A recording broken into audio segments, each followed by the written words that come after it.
Students ഇന്ന് നമ്മൾ discuss ചെയ്യാൻ പോകുന്നത് ബേസിക് ആസ്തെറ്റിക് ടെക്നിക്സ് എന്ന് പറയുന്ന പേപ്പറിലെ അനസ്തെറ്റിക് ഡ്രഗ്സിനെ കുറിച്ചാണ്. ഇനി അനസ്തെറ്റിക് ഡ്രഗ്സ് എന്ന് പറയുമ്പോൾ എന്താണ്, ഇൻട്രൊഡക്ഷൻ ആണ് ഇനി അതിൽ പറയുന്നത്. അനസ്തെറ്റിക് ഡ്രഗ്സ് എന്ന് പറഞ്ഞു കഴിഞ്ഞാൽ മെഡിക്കേഷൻസ് ആണ്. അനസ്തീഷ്യയ്ക്ക് വേണ്ടിയിട്ടാണ് നമ്മളത് ചെയ്യുന്നത്. അൺകോൺഷ്യസ്നെസ് ആക്കാൻ വേണ്ടിയിട്ട് അല്ലെങ്കിൽ ലോസ് ഓഫ് സെൻസേഷന് വേണ്ടിയിട്ട് നമ്മൾ എന്തെങ്കിലും മെഡിക്കൽ പ്രൊസീജിയർ ചെയ്യാനോ സർജറി ചെയ്യാനോ ഒക്കെ വേണ്ടിയിട്ടാണ് നമ്മൾ ഈ ഒരു അനസ്തെറ്റിക് ഡ്രഗ്സുകൾ നമ്മൾ യൂസ് ചെയ്തിരിക്കുന്നത്. അതിൻ്റെ എഫക്റ്റുകളും അതുപോലെ തന്നെ അതിൻ്റെ രീതികളും ഒക്കെ അനുസരിച്ച് അതിനെ ക്ലാസിഫിക്കേഷൻ ചെയ്തിട്ടുണ്ട്. അതിപ്പോൾ നമുക്ക് സെൻട്രൽ നെർവസ് സിസ്റ്റം വഴിയും അതുപോലെ തന്നെ ബാക്കിയുള്ള റൂട്ടുകളും കാര്യങ്ങളൊക്കെ വെച്ചിട്ട് അതിനെ ക്ലാസിഫിക്കേഷൻ ചെയ്തിട്ടുണ്ടെന്നാണ് പറയുന്നത്. അപ്പോൾ ക്ലാസിഫിക്കേഷൻ ഓഫ് അനസ്തെറ്റിക് ഡ്രഗ്സ് ആണ് നെക്സ്റ്റ് പറയുന്നത്. Anaesthetic drugs are broadly classified into several categories. അതായത് അതിന്റെ മെക്കാനിസം ഓഫ് ആക്ഷൻ വെച്ചിട്ടാണ് നമ്മൾ അതിനെ ക്ലാസിഫിക്കേഷൻ ചെയ്തേക്കുന്നത്. ജനറൽ അനസ്തെറ്റിക്സിൽ വരുന്നത് ഇൻഹേലേഷൻ ഏജന്റ്, അതായത് നമുക്ക് ഇൻഹെയിൽ ചെയ്തിട്ടാണ് അനസ്തീഷ്യ മെയിൻറ്റെയിൻ ചെയ്യുന്നത്. അതിന്റെ എക്സാമ്പിൾസ് പറയുന്നത് സെവോഫ്ലൂറൈനും ഡെസ്ഫ്ലൂറൈനും ഐസോഫ്ലൂറൈനുമാണ്. ഇൻട്രാവീനസ് ഏജന്റ് ആയിട്ട് നമ്മൾ യൂസ് ചെയ്യുന്നത് അഡ്മിനിസ്ട്രേറ്റഡ് ഇൻട്രാവീനസ് ആയിട്ട്, അത് അനസ്തീഷ്യനെ റാപ്പിഡായിട്ട് ഇൻഡ്യൂസ് ചെയ്യാൻ വേണ്ടിയിട്ടാണ് നമ്മൾ IV മെത്തേഡ് യൂസ് ചെയ്യുന്നത്. അതിന് നമ്മൾ കോമൺ ആയിട്ട് യൂസ് ചെയ്യുന്നത് പ്രൊപ്പഫോൾ, തയോപെൻഡിൽ, എറ്റോമിഡേറ്റ്, കെറ്റാമിൻ, ഇതൊക്കെയാണ് കോമൺ ആയിട്ട് യൂസ് ചെയ്യുന്നത്. ലോക്കൽ അനസ്തെറ്റിക്സ് നമ്മൾ മെയിൻ ആയിട്ട് പറഞ്ഞു കഴിഞ്ഞാൽ ടോപ്പിക്കൽ ഏജൻസ് ആണ്. അതായത് മ്യൂക്കസ് മെംബ്രെയിനിലേക്ക് അല്ലെങ്കിൽ നമ്മുടെ സ്കിന്നിന്റെ ഏരിയയിലേക്ക് ആയിട്ട് അപ്ലൈ ചെയ്യുന്നതാണ് ലോക്കൽ അനസ്തെറ്റിക്സ്. അതിന് നമുക്ക് ലിഡോക്കെയിൻ, ബെൻസോക്കെയിൻ, ടെട്രാക്കെയിൻ, ഇതൊക്കെയാണ് കോമൺ ആയിട്ട് യൂസ് ചെയ്യുന്നത്. ഇഞ്ചക്റ്റബിൾ ആയിട്ടുള്ള ഏജന്റ് നമ്മൾ ടോപ്പിക്കലി കൊടുക്കുന്ന ഇഞ്ചക്ഷനുകൾ, നെർവ്സിലേക്ക് ബ്ലോക്ക് കൊടുക്കുക, അത് നമ്മുടെ എന്താണ് ലോക്കൽ അനസ്തീഷ്യ ആയിട്ടാണ് അതിനെയും യൂസ് ചെയ്യുന്നത്. അതിന്റെയും എക്സാമ്പിൾ വരുന്നത് ലിഡോക്കെയിനും ബുപ്പിവാക്കെയിനും റോപ്പിവാക്കെയിനും ഒക്കെയാണ് കോമൺ ആയിട്ട് യൂസ് ചെയ്യുന്നത്. ഇനി നെക്സ്റ്റ് പറയുന്നത് അഡ്ജങ്ക്റ്റീവ് ഏജൻസിനെ കുറിച്ചാണ്. അതിൽ വരുന്നത് ന്യൂറോമസ്കുലർ ബ്ലോക്കിംഗ് ഏജൻസ് ആണ്. അതായത് മസിൽ റിലാക്സേഷന് ഡ്യൂറിങ് സർജറിയിൽ മസിൽ റിലാക്സേഷന് വേണ്ടിയിട്ടാണ് നമ്മൾ ന്യൂറോമസ്കുലർ ബ്ലോക്കിംഗ് ഏജൻസ് യൂസ് ചെയ്യുന്നത്. അതിന് മെയിനായിട്ട് യൂസ് ചെയ്യുന്നത് സക്സിനൈൽ ക്ലോറൈനും റെക്യുറോനിയും വെക്യുറോനിയും ഒക്കെയാണ് കോമൺ ആയിട്ട് യൂസ് ചെയ്യുന്നത്.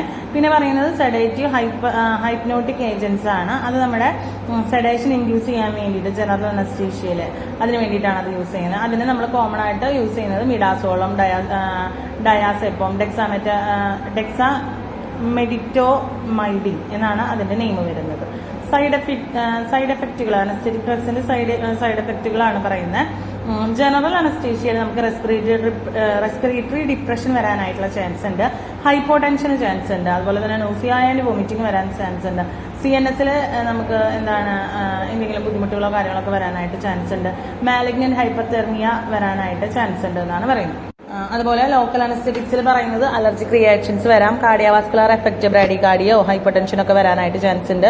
ന്യൂറോളജിക്കൽ എഫക്റ്റുകൾ, നമുക്ക് നെർവ്സിന് എന്തെങ്കിലും ബുദ്ധിമുട്ടോ കാര്യങ്ങളോ നെർവ് ഡാമേജ് ഒക്കെ വരാൻ ചാൻസ് ഉണ്ട്. ടോക്സിസിറ്റി, അതായത് സിസ്റ്റമിക് ടോക്സിസിറ്റി വരാനായിട്ടുള്ള ഇഞ്ചക്ഷൻ്റെ ഓവർഡോസോ കാര്യങ്ങളൊക്കെ മുഖേന നമുക്ക് അങ്ങനെ വരാനായിട്ടുള്ള ഡിസഡ്വാൻറ്റേജസ് ഉണ്ട് എന്നാണ് പറയുന്നത്. ഇനി നെക്സ്റ്റ് പറയുന്നത് അഡ്ജങ്ക്റ്റീവ് ഏജൻസ്, അതായത് ന്യൂറോമസ്കുലർ ബ്ലോക്കേഴ്സ്, അതുപോലെ സെഡേറ്റീവ് ഹൈപ്നോട്ടിക്സ്, അതൊക്കെ റെസ്പിറേറ്ററി ഡിപ്രഷനും ഹൈപ്പോടെൻഷനും അതുപോലെ മസിൽ പാരലൈസിസും ഒക്കെ വരാനായിട്ട് ചാൻസ് ഉണ്ടെന്നാണ് പറയുന്നത്. ഇനി യൂസസ് ഓഫ് അനസ്തെറ്റിക് ഡ്രഗ്സ് എന്തൊക്കെ യൂസുകളാണ്? ജനറൽ അനസ്തെറ്റിക്സിൽ നമുക്ക് എന്താ സർജിക്കൽ അനസ്തീഷ്യ, അതുപോലെ പ്രൊസീജിയറൽ സെഡേഷൻ, മെക്കാനിക്കൽ വെന്റിലേഷൻ, ഈ ഒരു ടൈമിലൊക്കെയാണ് നമ്മൾ ജനറൽ അനസ്തെറ്റിക്സ് യൂസ് ചെയ്യുന്നത്. ലോക്കൽ അനസ്തെറ്റിക്സ് യൂസ് ചെയ്യുന്നത് ഡെന്റൽ പ്രൊസീജിയേഴ്സ്, മൈനർ സർജറീസ്, അതുപോലെ സ്പൈനലും എപ്പിഡ്യൂറലും ഒക്കെ അനസ്തീഷ്യ കൊടുക്കാൻ വേണ്ടിയിട്ടൊക്കെയാണ് ഈ ഒരു ലോക്കൽ അനസ്തീഷ്യാസ് യൂസ് ചെയ്യുന്നത്. റീജിയണൽ അനസ്തീഷ്യയും പെരിഫറൽ നെർവ് ബ്ലോക്സിന് വേണ്ടിയിട്ടും എപ്പിഡ്യൂറൽ അനസ്തീഷ്യയ്ക്കും ലേബർ പെയിൻ വരുന്ന സമയത്ത് ഡെലിവറിക്കൊക്കെ വേണ്ടിയിട്ടാണ് ഈ ഒരു റീജിയണൽ അനസ്തീഷ്യയുടെ ഉപയോഗം വരുന്നത്. അതുപോലെ തന്നെ അഡ്ജങ്ക്റ്റീവ് ഏജൻസ് വരുന്നത് നമുക്ക് എൻഡോട്രക്കൽ ഇൻഡിവേഷൻ ചെയ്യുന്ന സമയത്ത്, ഒപ്റ്റിമൈസ് സർജിക്കൽ കണ്ടീഷൻസിനൊക്കെ, അതുപോലെ തന്നെ പ്രീ ഓപ്പറേറ്റീവ് സെഡേഷന് വേണ്ടിയിട്ട് ഒക്കെയാണ് അഡ്ജങ്ക്റ്റീവ് ആയിട്ടുള്ള ഏജൻസ് ആയ ന്യൂറോമസ്കുലർ ബ്ലോക്കേഴ്സും സെഡേറ്റീവ് ഹൈപ്നോട്ടിക്സും ഒക്കെ നമ്മൾ കൊടുക്കുന്നത്. ഇനി നെക്സ്റ്റ് പറയുന്നത് പ്രിക്കോഷൻസ്, സ്പെഷ്യൽ കൺസിഡറേഷൻസ് എന്തൊക്കെയാണെന്ന് നോക്കാം. പേഷ്യന്റ് ഫാക്ടേഴ്സ്, അതായത് പേഷ്യന്റിന്റെ ഏജ്, വെയിറ്റ്, പിന്നെ മെഡിക്കൽ ഹിസ്റ്ററി, ഡ്രഗ് ഇന്ററാക്ഷൻസ് എന്തെങ്കിലും ഉണ്ടോ, ഇതൊക്കെ നമ്മൾ പേഷ്യന്റിന്റെ ഇതിൽ നിന്ന് മനസ്സിലാക്കി അതിന്റെ പേഷ്യന്റ് ഫാക്ടേഴ്സ് നമ്മൾ മെയിൻ ആയിട്ട് നോക്കണം. മോണിറ്ററിംഗ് റിക്വയർമെന്റ്സ്, വൈറ്റൽ സൈൻസ്, അതുപോലെ അനസ്തീഷ്യയുടെ ഡെപ്ത് എത്രത്തോളം ഉണ്ട് അതനുസരിച്ച് മോണിറ്ററിംഗ് ചെയ്യാം. ന്യൂറോമസ്കുലർ മോണിറ്ററിംഗും കാര്യങ്ങളൊക്കെ നോക്കാം. ഇതൊക്കെ നോക്കിയിട്ടാണ് നമ്മൾ അത് ചെയ്യാൻ പാടുള്ളൂ. അലർജിക് റിയാക്ഷൻസ് എന്തെങ്കിലും ഉണ്ടോ സ്ക്രീനിങ് എമർജൻസി അലർജിക് ടെസ്റ്റും കാര്യങ്ങളൊക്കെ ചെയ്ത് എമർജൻസി പ്രിപ്പറേഷൻസ് ആവശ്യമുണ്ടെങ്കിൽ അതും പ്രോട്ടോകോൾ അനുസരിച്ച് നോക്കുക എന്നുള്ളതാണ് അതിൽ അടുത്തത് പറയുന്നത്. നെക്സ്റ്റ് പറയുന്നത് alternatives and special considerations. Alternative agents first വരുന്നത് അതാണ്. General anaesthetics, local anaesthetics, adjective agents. ഇതിൽ എന്താണ് സ്പെഷ്യൽ കൺസിഡറേഷൻ വരുമ്പോൾ നമ്മൾ ഓൾട്ടർനേറ്റീവ് ഏജൻസ് അതിൽ ഉദ്ദേശിക്കുന്നത് consider alternative agents based on patient characteristics, surgical requirements. പേഷ്യന്റിന്റെ ക്യാരക്ടർ എന്താണ്, അതുപോലെ സർജിക്കൽ റിക്വയർമെന്റ്സ് അത്യാവശ്യമാണോ, ഇതെല്ലാം നമ്മൾ ഈ ഒരു ജനറലിനാണെങ്കിലും ലോക്കലിനാണെങ്കിലും അഡ്ജക്റ്റീവ് ആണെങ്കിലും നമ്മൾ ശ്രദ്ധിക്കണം എന്നാണ് പറയുന്നത്. അതുപോലെ നെക്സ്റ്റ് പറയുന്നത് റീജിയണൽ അനസ്തീഷ്യനെ കുറിച്ചാണ്. അതിന്റെ അഡ്വാൻറ്റേജസ് എന്ന് പറയുന്നത് പെയിൻ റിലീഫ്, അതുപോലെ തന്നെ സിസ്റ്റമിക് ഡ്രഗ് എക്സ്പോഷർ ആണ് റെഡ്യൂസ് ചെയ്യാനായിട്ട് പറ്റും, നമ്മൾക്ക് പോസ്റ്റ് ഓപ്പറേറ്റീവ് ഔട്ട്കംസിനെ ഇംപ്രൂവ് ചെയ്യാനായിട്ട് പറ്റും. അതാണ് റീജിയണൽ അനസ്തീഷ്യയുടെ പ്രത്യേകത. അതിൽ കൺസിഡറേഷൻസ് വരുന്നത് require specialised skill and knowledge four administration and monitoring. അത് അഡ്മിനിസ്ട്രേഷൻ ചെയ്യാനാണെങ്കിലും മോണിറ്ററിങ് ചെയ്യാനാണെങ്കിലും അതിൻ്റെതായ സ്പെഷ്യൽ സ്കില്ലും അറിവും വേണം എന്നാണ് പറയുന്നത്. അത് കഴിഞ്ഞ് വരുന്നത് മൾട്ടി മോഡൽ അനാൽജസി ആണ്. കോമ്പിനേഷൻ തെറാപ്പിയാണ് അതിൽ പറയുന്നത്. അതായത് ലോക്കൽ അനസ്തെറ്റിക്സും അനാൽജസിക്സിൻ്റെയും ഒക്കെ യൂസാണ് അതിൽ ഒരുമിച്ച് വരുന്നത്. അത് നമ്മളുടെ പെയിൻ മാനേജ് ചെയ്യാനും ഒപ്പിയോയിഡിന്റെ യൂസ് റെഡ്യൂസ് ചെയ്യാനും നമ്മളെ ഹെൽപ്പ് ചെയ്യുന്നുണ്ടെന്നാണ് പറയുന്നത്. അതുപോലെ റിക്കവറി പ്രോട്ടോകോൾ അനുസരിച്ച് നമുക്ക് അനസ്തീഷ്യയുടെ കോംപ്ലിക്കേഷൻസ്, അനസ്തീഷ്യ റിലേറ്റഡ് ആയിട്ടുള്ള കോംപ്ലിക്കേഷൻസ് കുറയ്ക്കാൻ വേണ്ടിയിട്ടും ഫാസ്റ്റായിട്ട് റിക്കവർ ആവാൻ വേണ്ടിയിട്ടും ഒക്കെ നമ്മളതിനെ ഈ ഒരു മൾട്ടി മോഡൽ അനാൽജസിയ നമ്മളെ ഹെൽപ്പ് ചെയ്യുന്നുണ്ടെന്നാണ് പറയുന്നത്. ഇത്രയുമാണ് അനസ്തെറ്റിക് ഡ്രഗ്സിൽ നമുക്ക് മെയിനായിട്ട് അതിൻ്റെ ഒരു റോള് വരുന്നത്. ഇനി നെക്സ്റ്റ് പറയുന്നത് IV കുറിച്ചാണ്. നമ്മൾ മുൻപ് പറഞ്ഞിട്ടുണ്ടായിരുന്നു, അതിൻ്റെ ഡീറ്റെയിൽഡ് ആയിട്ടുള്ള ഒരു വേർഷനാണ്, ക്ലാസിഫിക്കേഷനാണ് പറയുന്നത്. IV വഴി നമ്മൾ കൊടുക്കുന്ന അനസ്തെറ്റിക് ഏജൻറ്റ്സ് ഏതൊക്കെയാണെന്നുള്ളത്. ഫസ്റ്റ് പറയുന്നത് ബാർബിറ്റുറേറ്റ്സിനെ കുറിച്ചാണ്. അതിൻ്റെ എക്സാമ്പിൾസ് തയോപെൻറ്റലും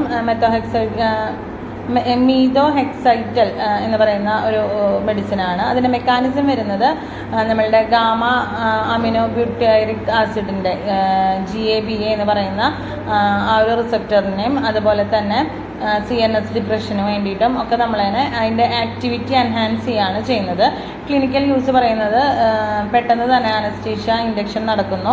അതുപോലെ എസ്പെഷ്യലി ഫോർ ഷോർട്ട് പ്രൊസീജിയേഴ്സ്, ചെറിയ പ്രൊസീജിയേഴ്സിനൊക്കെ നമുക്കത് യൂസ് ചെയ്യാനായിട്ട് പറ്റും എന്നാണ് പറയുന്നത്. സ്പെഷ്യൽ കൺസിഡറേഷൻ വരുന്നത് ഹൈ ലിപ്പിഡ് സോലുബിലിറ്റി ആണ്. അതുകൊണ്ട് തന്നെ rapid redistribution from the brain, peripheral tissues contribute to their short duration of action. രണ്ടാമത് പറയുന്നത് ബെൻസോഡയാസെപ്പൈൻ ആണ്. അതിൻ്റെ എക്സാമ്പിൾ പറയുന്നതാണ് മിഡാസോളും, ഡയാസെപ്പവും, ലോറാസെപ്പവും.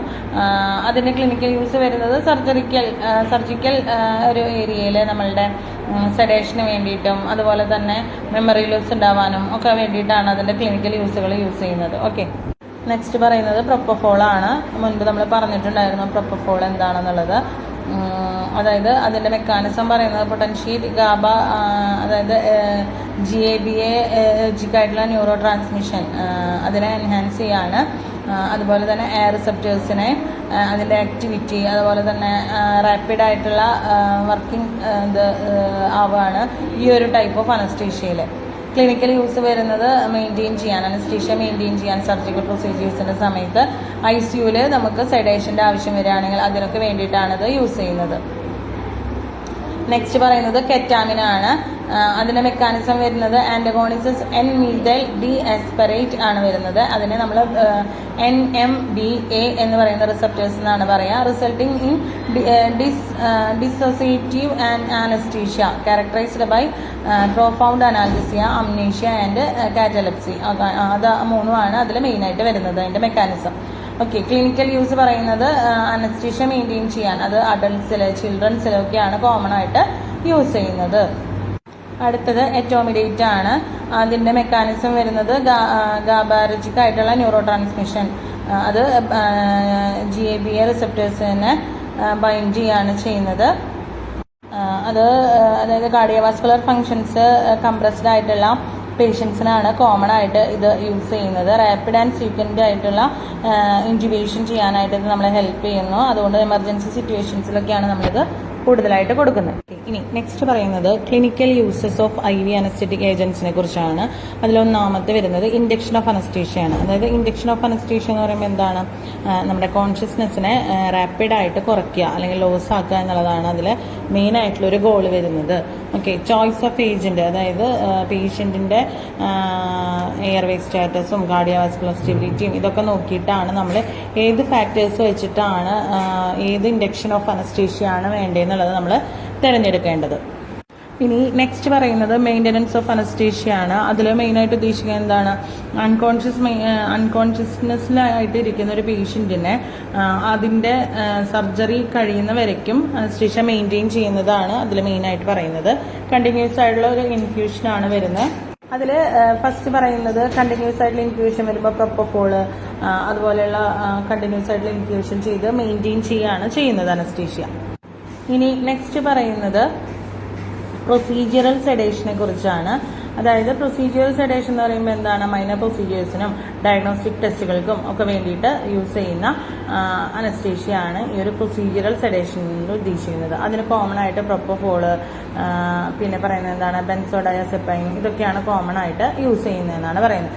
ക്രിട്ടിക്കൽ കെയറിൽ വരുന്നത് എന്താണ്, നമുക്ക് ക്രിട്ടിക്കലി അതായത് മെക്കാനിക്കൽ വെന്റിലേഷൻ്റെ ആവശ്യമോ ഇൻറ്റൻസീവ് മോണിറ്ററിങ്ങിൻ്റെ ആവശ്യമൊക്കെ ഉള്ള സമയത്ത് കൊടുക്കുന്നതാണ് അതിന് നമ്മൾ കോമൺ ആയിട്ട് യൂസ് ചെയ്യുന്നത് പ്രൊപ്പഫോള് തന്നെയാണ്.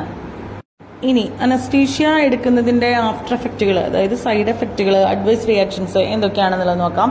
അതിൽ ഫസ്റ്റ് പറയുന്നത് റെസ്പിറേറ്ററി ഡിപ്രഷനാണ്. അതായത് പ്രൊപ്പഫോള് അതുപോലെ തന്നെയുള്ള കാര്യങ്ങൾ യൂസ് ചെയ്യുന്നത് മൂലം നമുക്ക് റെസ്പിറേറ്ററി പാരാമീറ്റേഴ്സ് മോണിറ്ററിങ് ചെയ്യേണ്ട ആവശ്യകത കൂടുതലാണ്.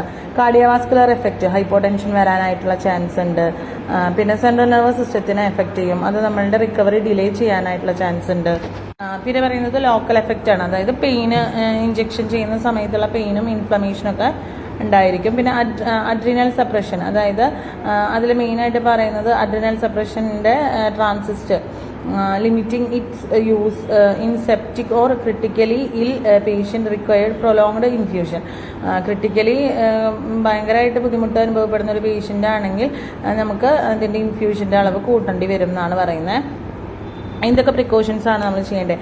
പേഷ്യൻ്റെ മോണിറ്ററിംഗ് ആണ് ഫസ്റ്റ് ആയിട്ട് പറയുന്ന ഒരു പ്രിക്കോഷൻ. അതായത് വൈറ്റൽ സൈൻസ്, അതുപോലെ ഓക്സിജൻ സാച്ചുറേഷൻ, അങ്ങനെയുള്ള കാര്യങ്ങളൊക്കെ നമുക്ക് മോണിറ്ററിംഗ് ചെയ്യാം. ടൈട്രേഷൻ ആൻഡ് ഡോസേജ്, എങ്ങനെയാണ് ഓരോ പേഷ്യൻറ്റിന് അവരുടെ ഏജും വെയിറ്റും കാര്യങ്ങളൊക്കെ നോക്കി അതനുസരിച്ച് എത്രത്തോളം അളവിൽ നമുക്കത് കൊടുക്കാം എന്നുള്ളതൊക്കെ നമുക്ക് പ്രിക്കോഷൻസിൽ നമുക്കത് എടുക്കാം.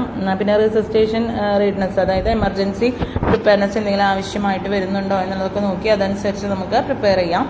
ഡ്രഗിൻ്റെ ഇൻട്രാക്ഷൻസ്, അതായത് ഹിസ്റ്ററിയും കാര്യങ്ങളും നോക്കി പേഷ്യൻ്റ് എന്തെങ്കിലും മെഡിസിൻ കഴിക്കുന്നവരാണോ എന്നുണ്ടെങ്കിൽ അതനുസരിച്ച് ഡ്രഗിൻ്റെ ഇൻട്രാക്ഷൻസ് വരാൻ ചാൻസ് ഉണ്ടോ എന്നുള്ളതൊക്കെ നമുക്ക് ചെക്ക് ചെയ്യാനായിട്ട് പറ്റും എന്നാണ് പറയുന്നത്. സ്പെഷ്യൽ പോപ്പുലേഷൻ ഉദ്ദേശിക്കുന്നത് എന്താണ്, സ്പെഷ്യലി പീഡിയാട്രിക് ആയിട്ടുള്ള അല്ലെങ്കിൽ എൽഡർ പേഷ്യൻസ് ഒക്കെ ആണെങ്കിൽ അവരുടെ ഡോസേജും അതും അവരുടെ ഏജ് റിലേറ്റഡ് ആയിട്ട് നമുക്കത് ചേഞ്ച് ചെയ്യാനായിട്ട് പറ്റും എന്നാണ് പറയുന്നത്. ഓക്കെ, അപ്പോൾ ഇത്രയാണ് മെയിനായിട്ട് ഇതിൽ വരുന്നത്. അപ്പോൾ ഡീറ്റെയിൽ ആയിട്ടുള്ള ഒരു എക്സ്പ്ലനേഷൻ, അതായത് നമുക്ക് ക്ലാസിഫിക്കേഷൻ എന്താണ്, മെക്കാനിസം എന്താണ്, ടൈപ്സ് എന്തൊക്കെയാണ് അനസ്തെറ്റിക് ഡ്രഗ്സിൻ്റെ, ഏജൻസ് ഏതൊക്കെയാണ്, ക്ലിനിക്കൽ യൂസുകൾ എന്താണ്, സൈഡ് എഫക്ട്സ് ഉണ്ടോ, എന്തൊക്കെ പ്രിക്കോഷൻസ് നമ്മൾ എടുക്കണം എന്നുള്ളതൊക്കെ നമുക്ക് ഈ ഒരു ഇത്രയും ഇതിൽ നമുക്ക് മനസ്സിലാക്കാനായിട്ട് പറ്റും.